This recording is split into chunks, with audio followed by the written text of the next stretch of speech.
मित्रांनो, जय महाराष्ट्र. स्वागत आहे तुमचं एसएम क्लासेस या लोकप्रिय यूट्यूब चॅनल. तर मित्रांनो, आपल्या यूट्यूब चॅनलला तुम्ही सबस्क्राईब केलं असेल तर सबस्क्राईब करा, बेल आयकॉनला ऑल प्रेस करायला विसरू नका. तर एकंदरीत एसएम क्लासेस या यूट्यूब चॅनलवरती तुम्ही आला आहात तर आपल्या यूट्यूब चॅनलला सबस्क्राईब केल्यानंतर डिस्क्रिप्शन बॉक्समध्ये दिलेल्या लिंकला नक्की व्हिजिट करा. तर एकंदरीत जे 19वा हप्ता आहे पीएम किसान योजनेच्या माध्यमातून देण्यात येणारा 19वा हप्ता हा जो आहे तो उद्या मिळणार. अशा मोठ्या प्रमाणात ज्या व्हायरल बातम्या होत आहेत या व्हायरल बातम्या खरंच आहेत का खोट्या याची पडताळणी आपण या व्हिडिओच्या माध्यमातून करणार आहोत. त्यामुळे आताच आपल्या यूट्यूब चॅनलला तुम्ही सबस्क्राईब करायचं आहे. खरंच उद्याच शेतकऱ्यांच्या खात्यामध्ये पैसे जमा होणार आहेत का या संदर्भात सुद्धा माहिती घेणार आहोत. एकंदरीत आतापर्यंत या योजनेचे 18 हप्ते शेतकऱ्यांच्या खात्यामध्ये टाकण्यात आलेले आहे. पीएम किसान योजनेच्या माध्यमातून देण्यात येणाऱ्या 19व्या हप्त्यासाठी काय काय कामे करायची आहेत या संदर्भात सुद्धा माहिती घेणार आहोत. तर मित्रांनो, आतापर्यंत 18 हप्ते टाकण्यात आले आहेत. 19वा हप्ता थेट शेतकऱ्यांच्या बँक खात्यामध्ये जमा होणार आहे. एकंदरीत मित्रांनो, पीएम किसान योजनेची अधिकृत वेबसाईट देण्यात आलेली आहे.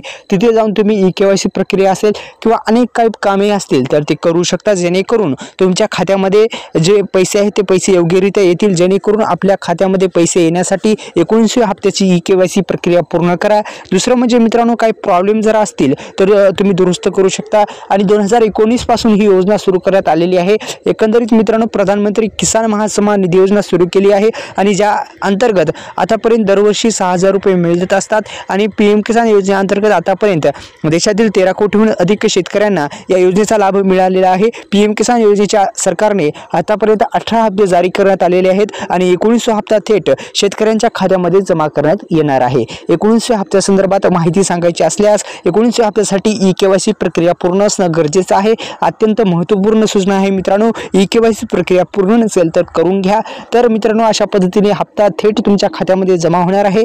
2,500 किंवा 2,000 रुपयाचाच हप्ता मिळू शकतो. हप्त्यामध्ये वाढ केली तर हप्ता वाढून येईल आणि आता 2,000 रुपयाचाच हप्ता येईल. एकंदरीत अशा पद्धतीने हप्ता जमा होणार आहे. आपल्या यूट्यूब चॅनलला तुम्ही सबस्क्राईब केलं नसेल तर सबस्क्राईब बटन दाबा, बेल आयकॉनला ऑल प्रेस करा आणि डिस्क्रिप्शन बॉक्समध्ये दिलेल्या लिंकला नक्की व्हिजिट करा. धन्यवाद.